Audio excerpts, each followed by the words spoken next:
व्यास जी ने कहा, एक बार नैमिषारण्य तीर्थ में 88,000 मुनि एकत्र होकर प्राणों के ज्ञाता श्री सूत जी से पूछने लगे, हे महामुने, आपने हमें अनेक पुराणों की कथाएं सुनाई हैं।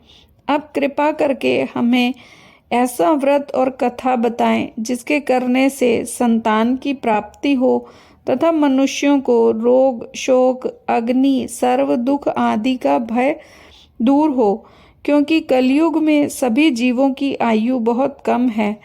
फिर इस पर उन्हें रोग चिंता के कष्ट लगे रहेंगे तो वह श्री हरि के चरणों में अपना ध्यान कैसे लगा सकेंगे।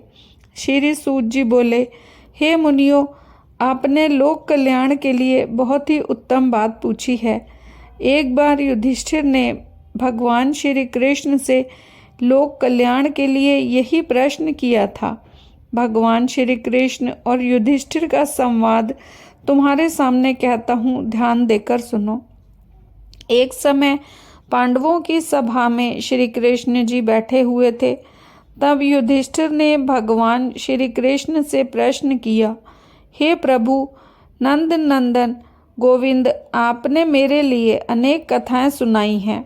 आज आप कृपा करके ऐसा व्रत या कथा सुनाएं जिसके करने से मनुष्य को रोग चिंता का भय समाप्त हो और जिसको पुत्र प्राप्ति हो। हे प्रभु, बिना पुत्र के जीवन व्यर्थ है। पुत्र के बिना मनुष्य नरकगामी होता है। पुत्र के बिना मनुष्य पितृ ऋण से छुटकारा नहीं पा सकता और ना ही उसका पुनंग नामक नरक से उद्धार हो सकता है। अतः पुत्रदायक व्रत बतलाएं। श्री कृष्ण भगवान बोले, हे राजन, मैं प्राचीन इतिहास सुनाता हूँ, आप उसे ध्यान पूर्वक सुनो। कुंडलपुर नामक एक नगर था जिसमें नंदा नामक एक ब्राह्मण रहता था। भगवान की कृपा से उसके पास सब कुछ था, फिर भी वह दुखी था। इसका कारण ये था कि ब्राह्मण की स्त्री सुनंदा के कोई संतान न थी। सुनंदा पतिव्रता थी, भक्ति पूर्वक श्री हनुमान जी की आराधना करती थी। मंगलवार के दिन व्रत करके अंत में भोजन बनाकर हनुमान जी का भोजन लगाने के बाद ही स्वयं भोजन करती थी। एक बार मंगलवार के दिन ब्राह्मणी गृह कार्य की अधिकता के कारण हनुमान जी को भोग न लगा सकी, तो इस पर उसे बहुत दुख हुआ। उसने कुछ भी नहीं खाया और अपने मन में प्रण किया कि अब तो अगले मंगलवार को ही हनुमान जी का भोग लगाकर अंजल ग्रहण करूंगी। ब्राह्मणी सुनंदा प्रतिदिन भोजन बनाती, श्रद्धा पूर्वक पति को खिलाती, परंतु स्वयं न खाती और मन ही मन श्री हनुमान जी की आराधना करती। इस प्रकार 6 दिन गुजर गए और ब्राह्मणी सुनंदा अपने निश्चय के अनुसार भूखी प्यासी निराहार रही। अगले मंगलवार को ब्राह्मणी सुनंदा प्रातःकाल ही बेहोश होकर गिर पड़ी। ब्राह्मणी सुनंदा की इस असीम भक्ति के प्रभाव से श्री हनुमान जी बहुत प्रसन्न हुए और प्रकट होकर बोले, सुनंदा, मैं तेरी भक्ति से बहुत प्रसन्न हूँ, तू उठ और वर मांग। सुनंदा अपने आराध्य देव श्री हनुमान जी को देखकर आनंद की अधिकता से विहल हो श्री हनुमान जी के चरणों में गिरकर बोली, हे प्रभु, मेरी कोई संतान नहीं है, कृपा करके आप मुझे संतान प्राप्ति का आशीर्वाद दें, आपकी अति कृपा होगी। श्री महावीर जी बोले, तेरी इच्छा पूर्ण होगी, तेरे एक कन्या पैदा होगी, उसके अष्टांग प्रतिदिन सोना दिया करेंगे। इस प्रकार कह श्री महावीर जी अंतर्ध्यान हो गए। ब्राह्मणी सुनंदा बहुत हर्षित हुई और सभी समाचार अपने पति से कहा। ब्राह्मण देव कन्या का वरदान सुन कुछ दुखी हुए, परंतु सोना मिलने की बात सुनी तो बहुत प्रसन्न हुए। विचार किया कि ऐसी कन्या के साथ मेरी निर्धनता भी समाप्त हो जाएगी। श्री हनुमान जी की कृपा से ब्राह्मणी गर्भवती हुई और 10वें महीने में उसे सुंदर पुत्री प्राप्त हुई। ये बच्ची अपने पिता के घर में ठीक उसी तरह से बढ़ने लगी जिस प्रकार शुक्ल पक्ष का चंद्रमा बढ़ता है। 10वें दिन ब्राह्मण ने उस बालिका का नामकरण संस्कार कराया। उसके कुल पुरोहित ने बालिका का नाम रत्नावली रखा, क्योंकि ये कन्या सोना प्रदान करती थी। इस कन्या ने पूर्व जन्म में बड़े ही विधान से मंगलदेव का व्रत किया था। रत्नावली का अष्टांग बहुत सा सोना देता था। उस सोने से नंदा ब्राह्मण बहुत ही धनवान हो गया। अब ब्राह्मणी भी बहुत अभिमान करने लगी थी। समय बीतता रहा। अब रत्नावली 10 वर्ष की हो चुकी थी।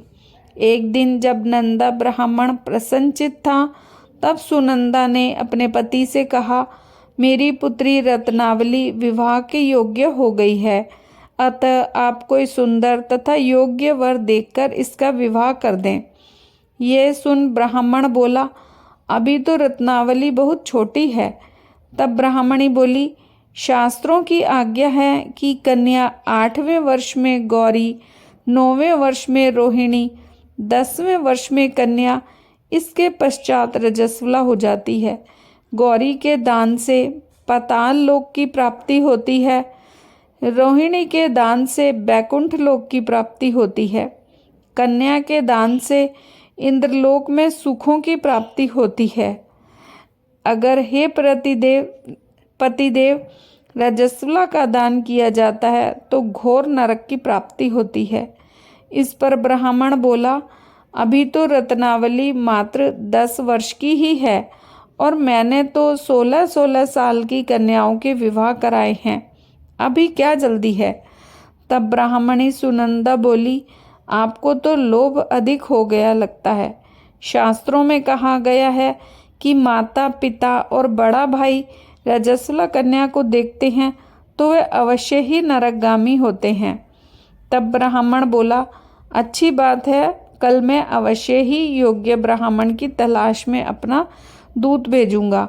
दूसरे दिन ब्राह्मण ने अपने दूत को बुलाया और आज्ञा दी कि जैसी सुंदर मेरी कन्या है, वैसा ही सुंदर वर उसके लिए तलाश करो। दूत अपने स्वामी की आज्ञा पाकर निकल पड़े। पंपई नगर में उसने एक सुंदर लड़के को देखा। ये बालक ब्राह्मण परिवार का एक बहुत ही गुणवान पुत्र था। इसका नाम सोमेश्वर था। दूत ने इस सुंदर व गुणवान ब्राह्मण पुत्र के बारे में अपने स्वामी को पूर्ण विवरण दिया।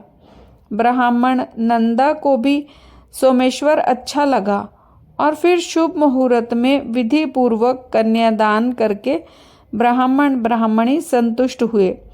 परंतु ब्राह्मण के मन में तो लोभ समाया हुआ था। उसने कन्यादान तो कर दिया, पर वह बहुत खिन्न था। उसने विचार किया कि रत्नावली तो अब चली जाएगी और मुझे इससे जो सोना मिलता था वह अब नहीं मिलेगा। मेरे पास जो धन था कुछ तो इसके विवाह में खर्च हो गया और जो शेष बचा है वह भी कुछ दिनों पश्चात समाप्त हो जाएगा।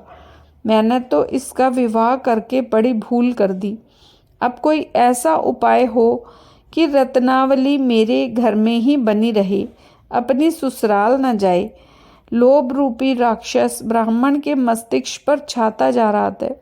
रात भर उसने अपनी शैया पर बेचैनी से करवटें बदलते बदलते एक बहुत ही क्रूर निर्णय लिया। उसने विचार किया कि जब रत्नावली को लेकर उसका पति सोमेश्वर अपने घर के लिए जाएगा तो वह मार्ग में छिपकर सोमेश्वर का वध कर देगा और अपनी लड़की को अपने घर ले आएगा, जिससे नियमित रूप से उसे सोना भी मिलता रहेगा और समाज का कोई मनुष्य उसे दोष भी नहीं दे सकेगा।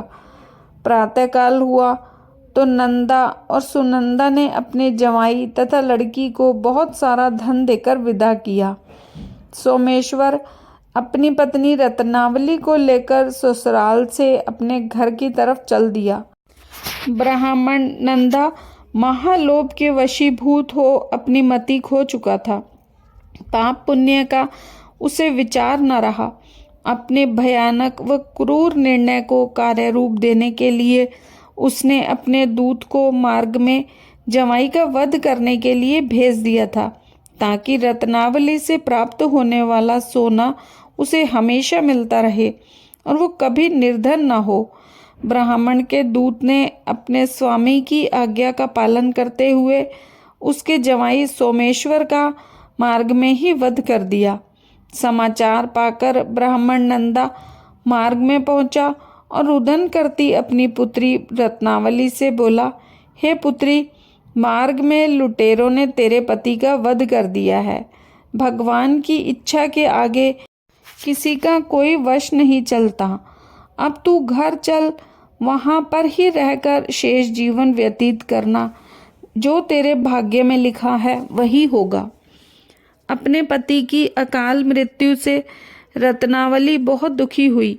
करुण क्रंदन व रुदन करते हुए पिता से बोली, हे पिताजी, इस संसार में जिस स्त्री का पति नहीं है उसका जीना व्यर्थ है। मैं अपने पति के साथ ही अपने शरीर को जला दूंगी और सती होकर इस जन्म को, माता पिता के नाम को तथा सास ससुर के यश को सार्थक करूंगी। ब्राह्मण नंदा अपनी पुत्री रत्नावली के वचनों को सुनकर बहुत दुखी हुआ। विचार करने लगा, मैंने व्यर्थ ही जमाई का वध पाप करने का अपने सिर लिया। रत्नावली तो उसके पीछे अपने प्राण तक देने को तैयार है। मेरा तो दोनों तरफ से मरण हो गया। धन तो अब मिलेगा नहीं। जमाई वध के पाप के फलस्वरूप यम यातना भी भुगतनी पड़ेगी। ये सोचकर वे बहुत ही दुखी हुआ। सोमेश्वर की चिता बनाई गई। रत्नावली सती होने की इच्छा से अपने पति का सिर गोद में रखकर चिता में बैठ गई।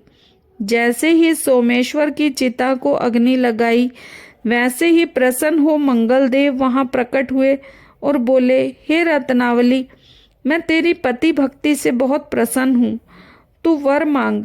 रत्नावली ने अपने पति का जीवन दान मांगा। तब मंगलदेव बोले, रत्नावली, तेरा पति अजर अमर है, ये महाविद्वान भी होगा। इसके अतिरिक्त तेरी जो इच्छा हो वो मांग। तब रत्नावली बोली, हे ग्रहों के स्वामी, यदि आप मुझ पर प्रसन्न हैं तो मुझे ये वरदान दीजिए कि जो भी मनुष्य मंगलवार के दिन प्रातःकाल लाल पुष्प, लाल चंदन से पूजा करके आपका स्मरण करे, उसकी रोग व्याधि न हो, स्वजनों से कभी वियोग न हो, सर्प, अग्नि तथा शत्रुओं का भय न रहे। जो स्त्री मंगलवार का व्रत करे वो कभी विधवा न हो। मंगलदेव तथास्तु कहकर अंतर्ध्यान हो गए।